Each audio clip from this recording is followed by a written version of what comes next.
Mi queridísima e inolvidable Luisa mía, al fin ha llegado mi hora. No es preciso que te diga lo mucho que te he querido en el tiempo que tuvimos la dicha de vivir juntos.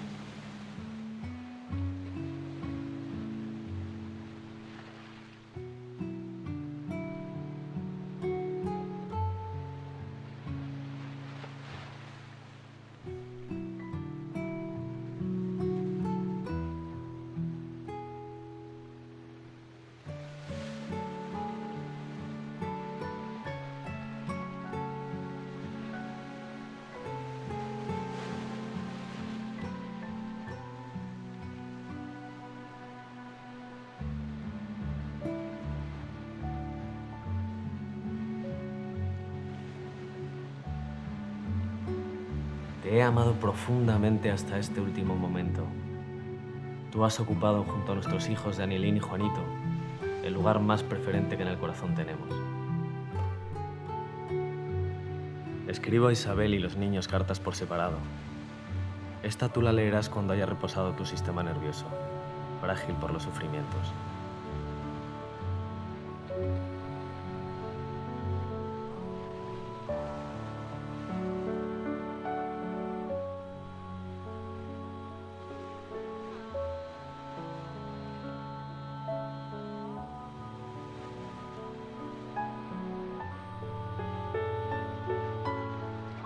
Muero, Luisa querida, en todos los terrenos con la misma convicción férrea. Y tengo una esperanza sin límites en la justicia de mi causa, por la que siempre luché.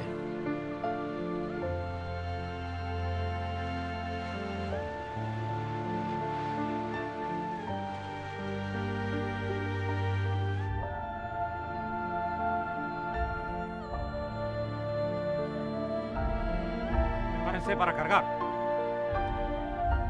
¡Cargar! ¡Ay! ¡Junten! ¡Viva el comunismo! ¡Viva la república! ¡Fuego!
Quiso el destino que el padre de nuestra protagonista naciera aquí, en Cádiz, concretamente en el popular barrio de La Viña, el 8 de septiembre de 1874, cuando la Primera República Española daba sus últimas bocanadas de aire.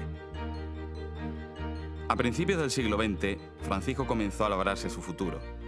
Apenas sin estudios, en sus inicios, al no poder sufragar los gastos que suponían un alquiler, decidió dedicarse a la venta ambulante, alhajas, anillos, relojes, de todo un poco.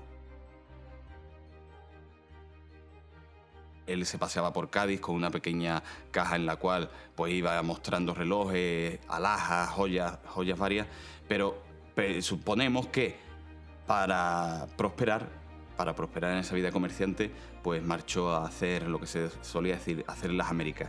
Y entonces, al llegar a La Habana, es donde va a coincidir con esta chica, con Julieta Martel.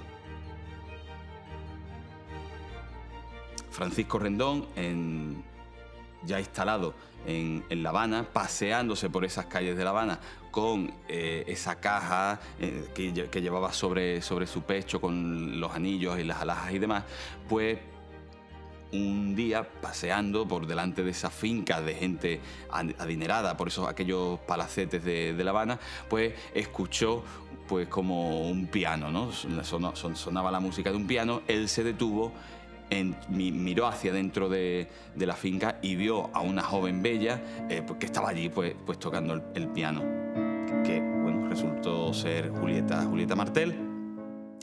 Se conocieron y según cuenta la familia, porque bueno, toda esta etapa de la vida de Francisco Rendón y Julieta Martel lo sabemos gracias a la oralidad.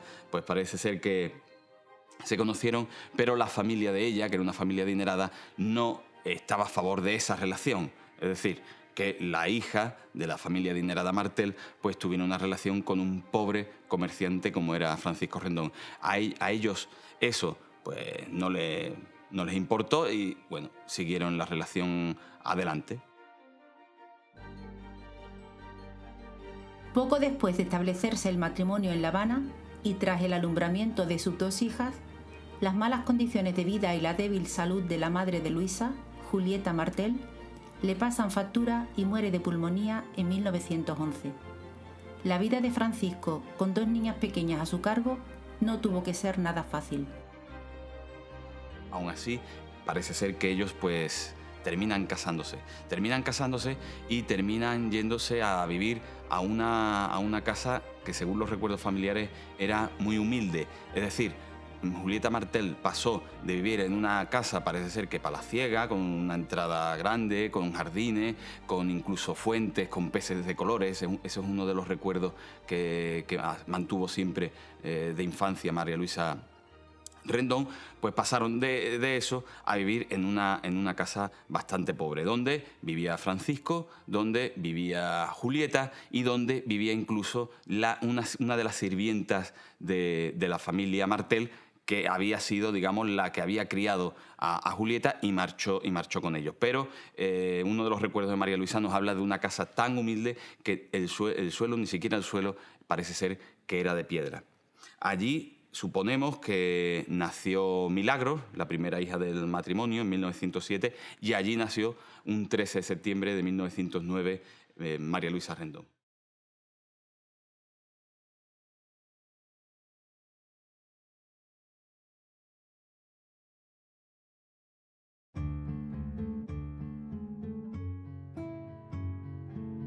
Aproximadamente 1913-1914 llegarían en barco al muelle de Cádiz pues Francisco Rendón con sus 2 hijas pequeñas, Milagros y María Luisa.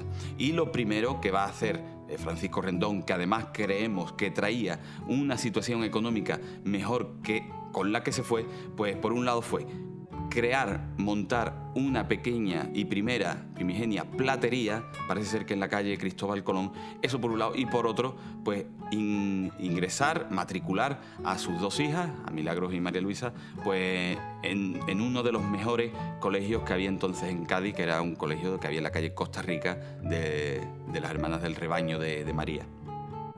Porque para Francisco Rendón la educación de sus hijas tenía que ser algo primordial. Y lo vemos en ese ejemplo de cuando llegan a Cádiz y lo vemos después, años después, cuando ya las 2 niñas son adolescentes, que incluso hemos encontrado los expedientes de ellas 2, de Milagros y María Luisa, en la Academia de Bellas Artes de Cádiz, donde realizaron distintos estudios. Entendemos que su vida en Cádiz a partir de entonces pues mejoraría respecto a los primeros años en Cuba.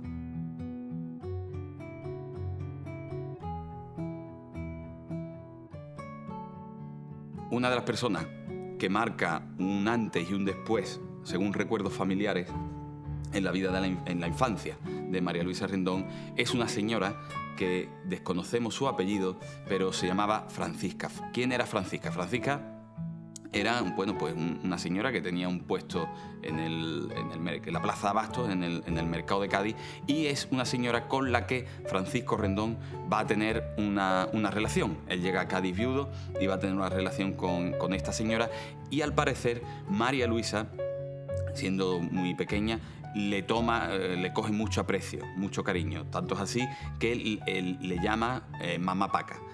Pero Mamá Paca, pues muy pronto también va a fallecer. Con lo cual a María Luisa, pues ahí sí que lo sabemos, ¿no? Por los recuerdos familiares, le va a causar un pequeño trauma, incluso va a enfermar y va a marchar la tienen que ingresar, creo que era en un sanatorio de Chiclana, una enfermedad de corazón que luego la va a arrastrar durante toda su vida.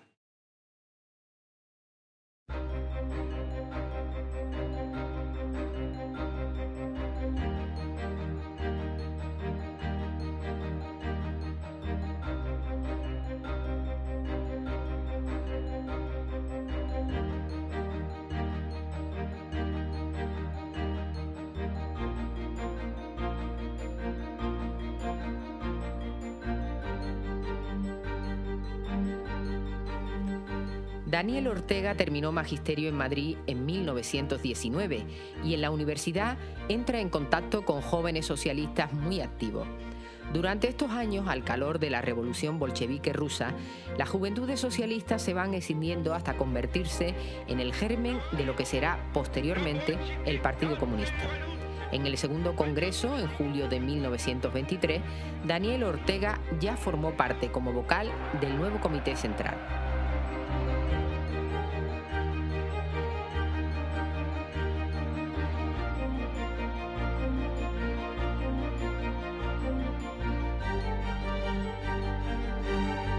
Una vez terminada la carrera de medicina en el último trimestre de 1926, Daniel Ortega decidió instalarse como médico en el puerto de Santa María, alquilando una casa en la calle San Bartolomé número 15. La historia nos dice que el mismo día 16 de enero de 1927, en que Daniel Ortega llega a el puerto, presentado como un joven brillante y prometedor médico, es detenido por la Guardia Civil cuando se reunía con obreros y comunistas para empezar a organizar el partido en el puerto.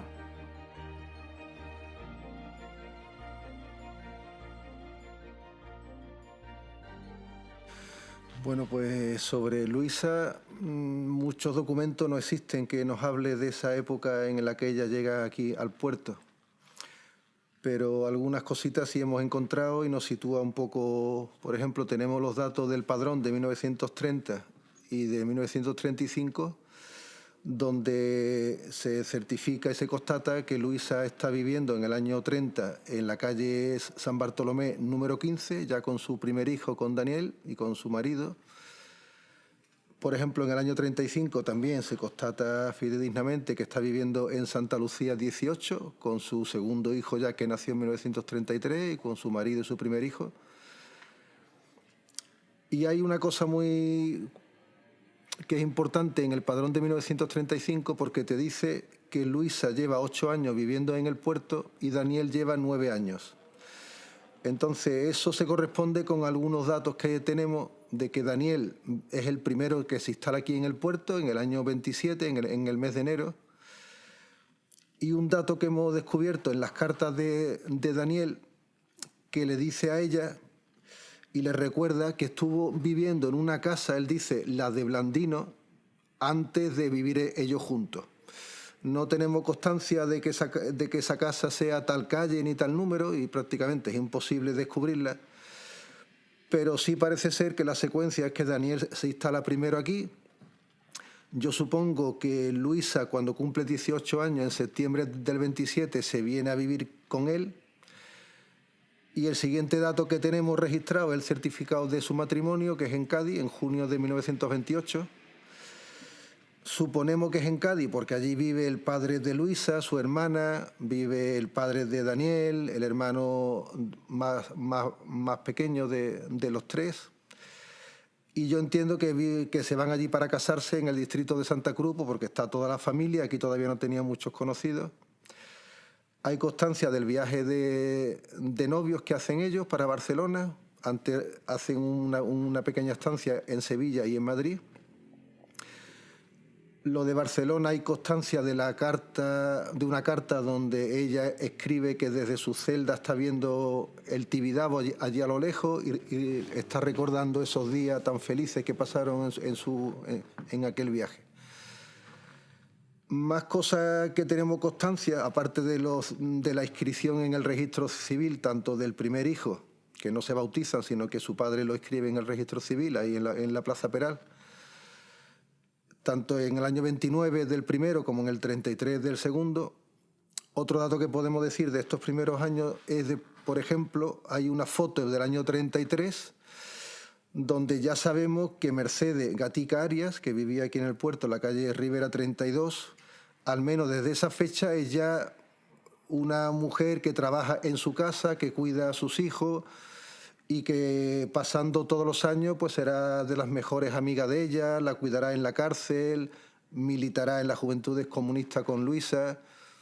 Entonces ya sabemos que en ese año 33, con el más pequeñito, ya tiene esa ayuda para la casa. Y prácticamente de esos primeros años, hasta que luego sepamos cosas de su militancia política, no tenemos más datos objetivos.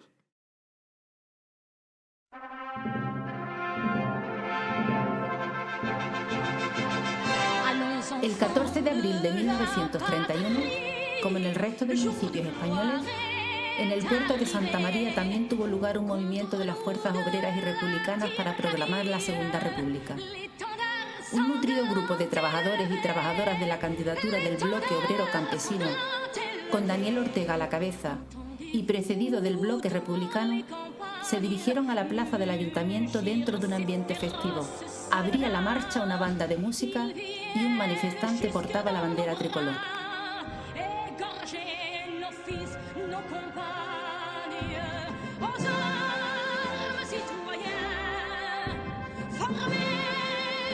Una vez proclamada a nivel nacional la República, cuando empieza a difundirse la noticia a nivel nacional y empieza a proclamarse la República en las grandes ciudades, pues eso ocurre también en la mayoría de los municipios de la provincia, ocurre en el puerto de Santa María, y en el puerto de Santa María, bueno, acuden republicanos, socialistas, comunistas, los miembros de esa candidatura de Bloque Obrero y Campesino acuden en manifestación al ayuntamiento, ocupan el ayuntamiento y se van a adueñar del poder político. Es el gran advenimiento de la Segunda República en el 14 de abril del 31.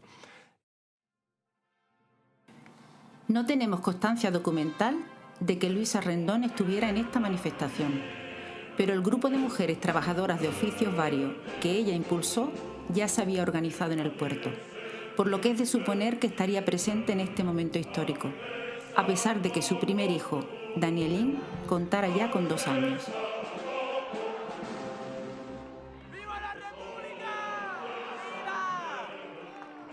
En esa toma de posesión espontánea del poder, pues bueno, va a tener un papel entre los protagonistas Daniel Ortega, que va a ser uno de los que arenguen al público, de los que dirija un discurso al pueblo desde el balcón del ayuntamiento de la Plaza Peral.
Mujeres portuenses, a vosotras me dirijo.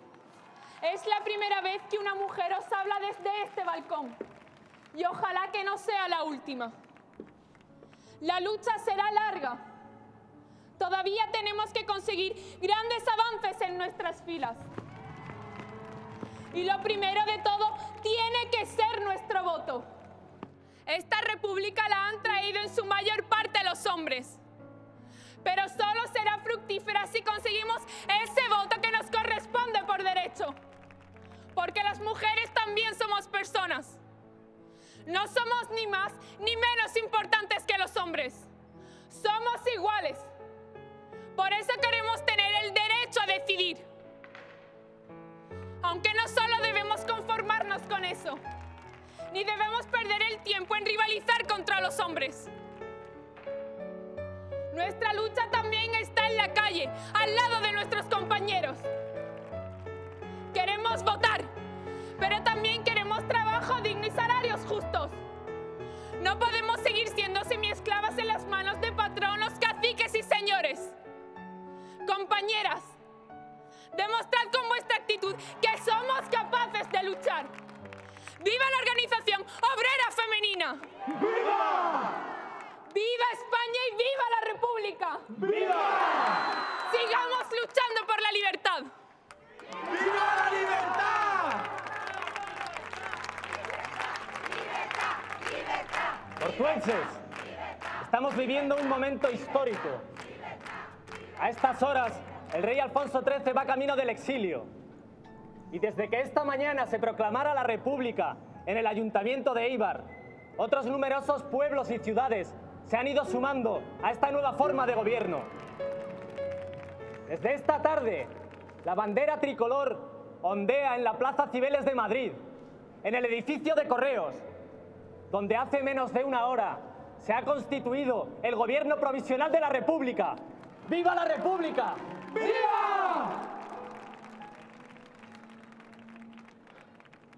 Pero esta segunda república que hoy nace ha de venir acompañada de las imprescindibles mejoras sociales que la clase obrera y trabajadora viene reclamando desde hace tanto tiempo.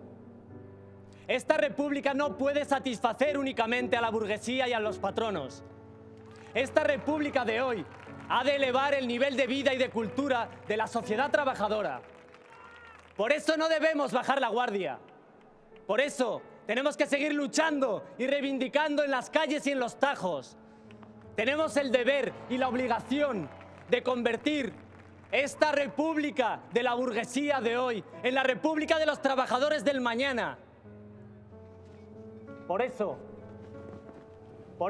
desde la candidatura portuense del bloque obrero y campesino que represento, hago un llamamiento a la organización para hacer de todas las sociedades trabajadoras herramientas poderosas con las que luchar y obligar a los patronos a que cumplan nuestras necesidades. Y hago un especial llamamiento a las mujeres trabajadoras para que se unan, se organicen y luchen junto a sus compañeros de clase. La clase obrera es una. Y en estos momentos históricos que estamos viviendo, debemos juntarnos y unificarnos para fortalecerla. ¡Viva la clase obrera! ¡Viva! ¡Viva la Unión de Obreros, Campesinos y Malletos! ¡Viva! ¡Viva la República! ¡Viva! ¡Viva!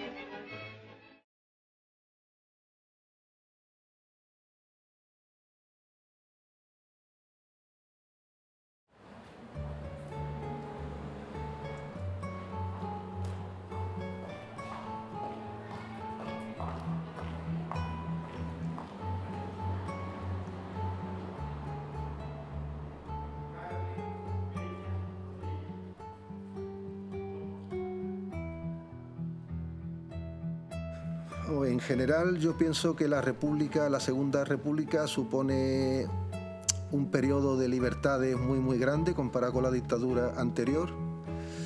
Yo creo que es el campo donde más se avanza dentro de los avances y los logros de la Segunda República, es en el tema de la mujer, y en la Constitución de finales del 31 se plasma todos esos logros. Yo creo que supone el que la mujer se le da vía ancha, ¿no?, para que se exprese, tenga más libertad de reunión, de sindicación, de expresión. y yo creo que lo aprovechan perfectamente. Aparte, las sociedades obreras, el Partido Comunista, el Partido Socialista, también hacen una labor de que las mujeres se incorporen a la lucha, que ellas forman parte de la clase trabajadora. Entonces, en general, yo creo que es uno de los periodos donde las mujeres, no sé, ha tenido una expansión muy grande, ¿no? De visibilización, de participación muy grande. Eso concluye con el voto femenino en el año 33, en el mes de noviembre, donde votan por vez primera. Y a partir de ahí, por lo menos aquí en el puerto, lo que conocemos es mujeres participando, mujeres luchando y organizándose cada vez en mucho mayor número.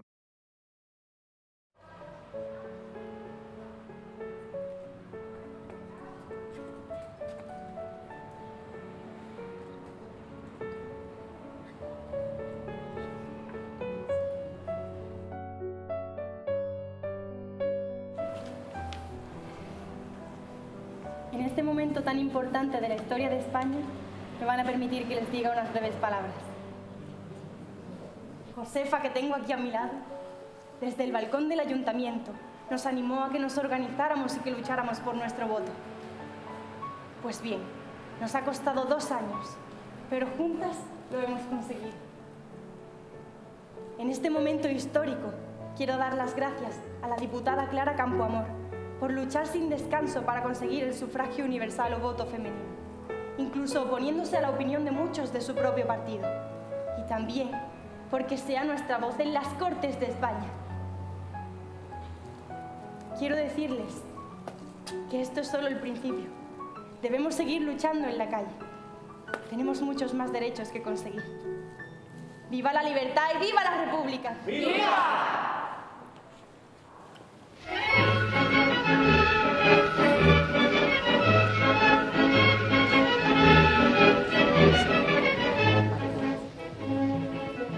Luisa Rendón Martel.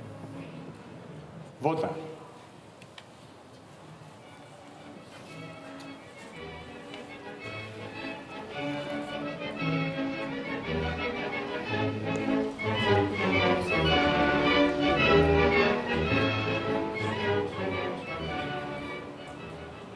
Josefa Muñoz Arniz.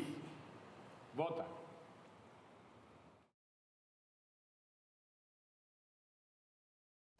En la plaza de Cádiz, a 2 de julio de 1937. Vista en juicio sumarísimo de urgencia por el Consejo de Guerra Permanente de la Plaza, cuyo presidente es el comandante señor López Alba. La causa número 210, seguida por el delito de rebelión militar contra la procesada María Luisa Rendón Martel, de 27 años de edad, casada, natural de La Habana, isla de Cuba, y vecina del puerto de Santa María, hija de Francisco y de Julieta, y de profesión su casa. Resultando que la procesada fue en todo momento elemento muy activo y dirigente entre los extremistas de su vecindad de El Puerto, profesando ideas exaltadamente izquierdistas y siendo la organizadora de la agrupación de asociaciones femeninas afecta a la UGT, destacándose de manera muy principal en cuantas manifestaciones y actos públicos de tipo marxista se celebraron en dicho lugar. Muy activa también su participación en los últimos conflictos sociales en que coaccionaba intensamente a los elementos obreros femeninos para que abandonaran el trabajo, alentándolos en todo momento para que adoptasen actitudes de rebeldía, y siendo siempre la procesada la directora máxima de la rebeldía marxista en el puerto de Santa María, hechos todos que declaramos probados, fallamos. Que debemos condenar y condenamos a la procesada María Luisa Rendón Martel como autora de un delito de inducción a la rebelión, a la pena de 12 años de prisión mayor, con las accesorias de inhabilitación absoluta, así como al pago de responsabilidades civiles. Remítase la presente causa al ilustrísimo señor auditor de guerra de la Segunda División para su aprobación o disentimiento. Así, por esta nuestra sentencia, definitivamente juzgando, lo pronunciamos, mandamos y firmamos. Comandante Rafael López Alba. La huelga a los trabajadores nos hace más fuertes para negociar. Queremos una buena base de trabajo, salarios dignos y una jornada laboral que no nos deje medio muertas al llegar a casa con nuestros hijos. Solo eso. ¿Acaso tú no lo quieres? ¿No quieres un futuro mejor para tus hijos? La huelga es la única forma que tenemos de exigir nuestros derechos con alguna garantía. Vamos, entonces únete a nosotras. ¡Compañeras! ¡Mujeres domésticas del puerto! ¡Nuestros hombres nos piden solidaridad! ¡Debemos secundar la huelga general de forma mayoritaria! ¡Vamos a la huelga!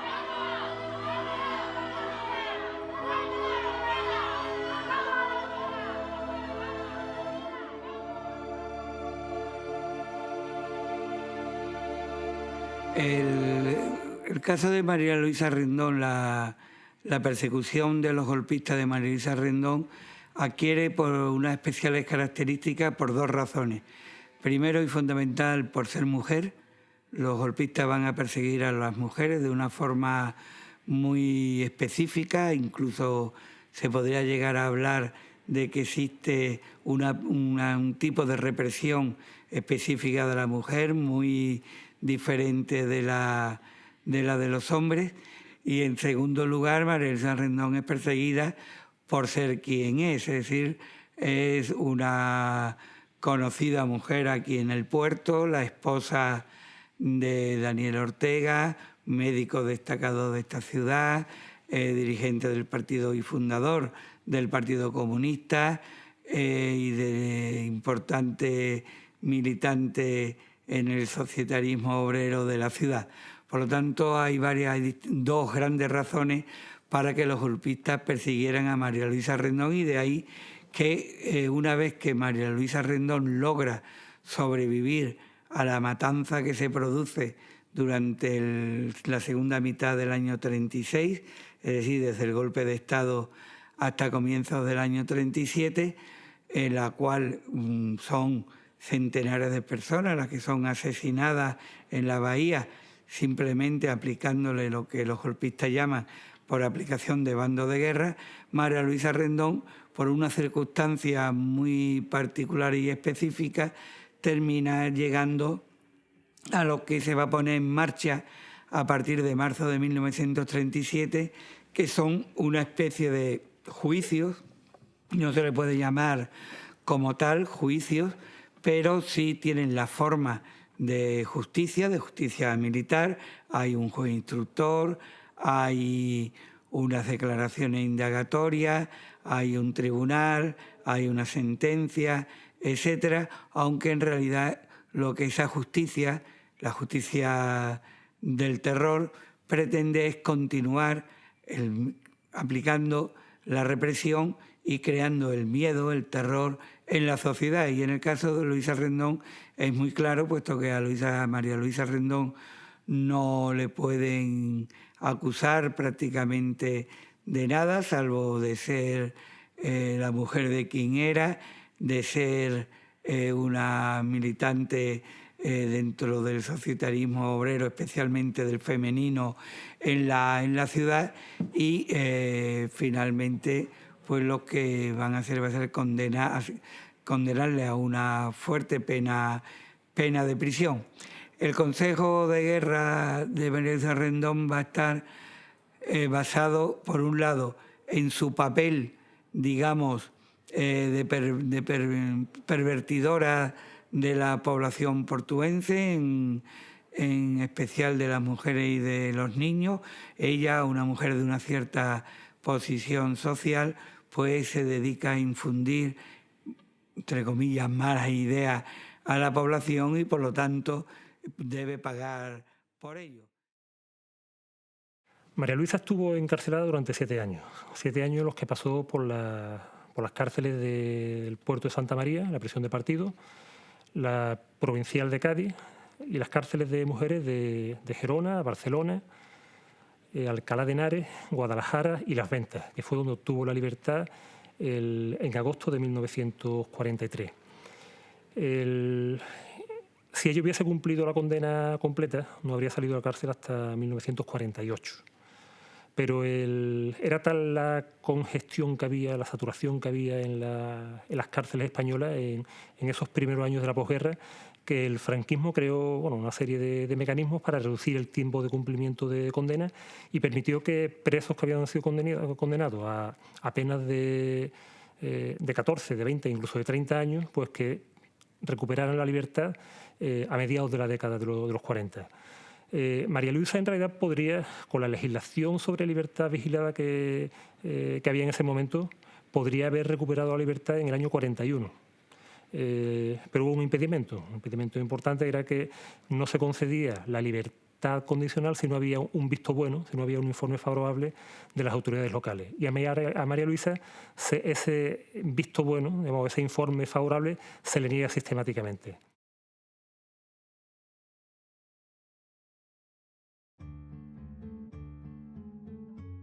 Luisa Rendón, finalmente, tras varias negativas de las autoridades portuenses, salió en libertad condicional y fue desterrada a Madrid en el verano de 1943. Después de recuperar la patria potestad de sus hijos y casarse en 1945 con Sebastián Romero Cano, tuvo 2 hijas con él y terminaron viviendo en Cádiz. Debido a su cultura y saber, María Luisa fue la persona que leía y escribía las cartas a sus vecinas y vecinos de la calle Silencio y aledañas del barrio del Pópulo.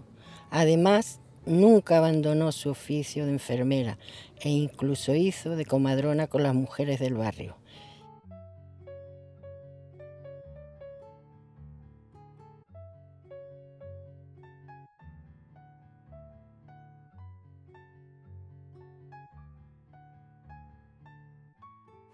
Mi madre era una persona alegre, una persona cantarina. Nosotros nos cantaba, nos decía poesía, nos hablaba de teatro.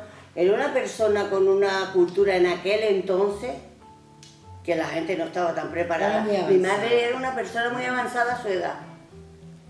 A su edad y a su época.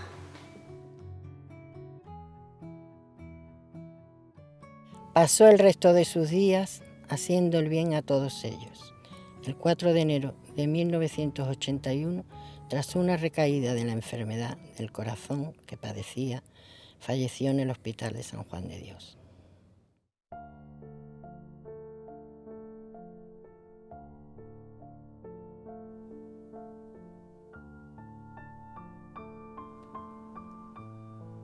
Daniel, queridísimo, al fin respiro. He recibido una carta tuya extensa y un poco más expresiva que las anteriores.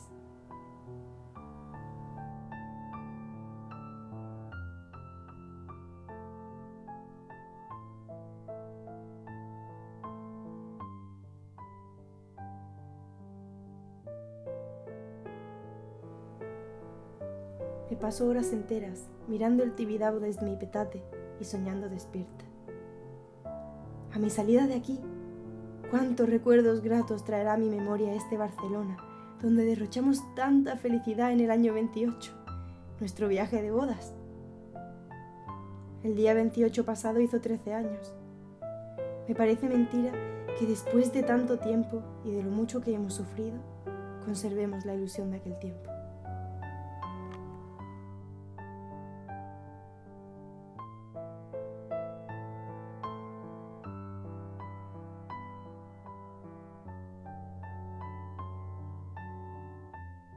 Antes de ayer y ayer hicimos teatro con motivo de la fiesta onomástica de la Reverenda Madre.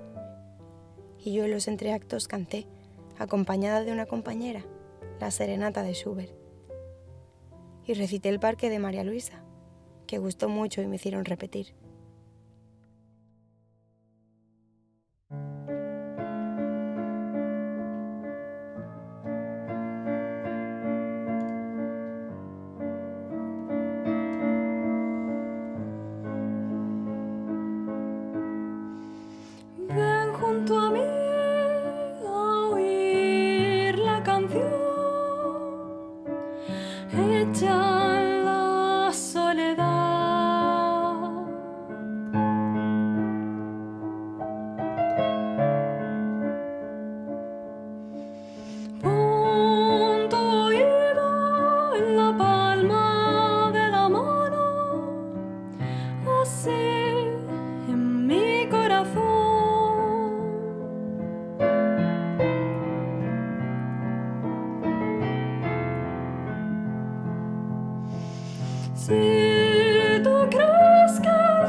Antes que un ángel, ahora es quien canta con nostalgia de ti.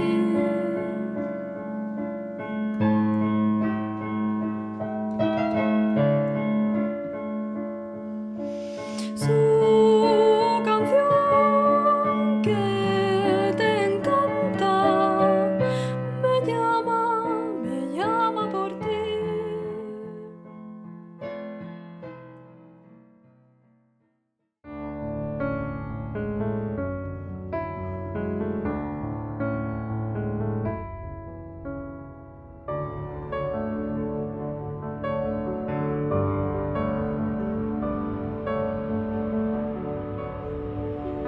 María Luisa, mi madre, era una mujer especial.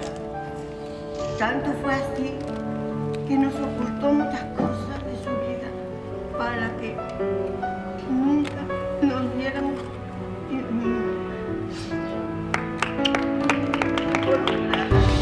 cuánta historia.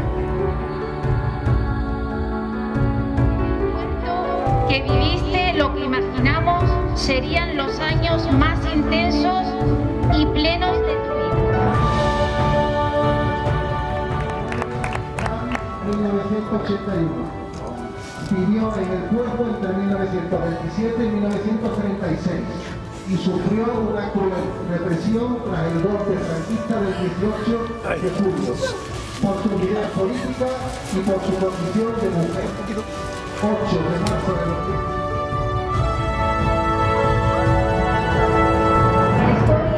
Haga justicia contigo y se te dedique este merecido homenaje. El relato de nuestro pasado está incompleto. Le faltan los pasados.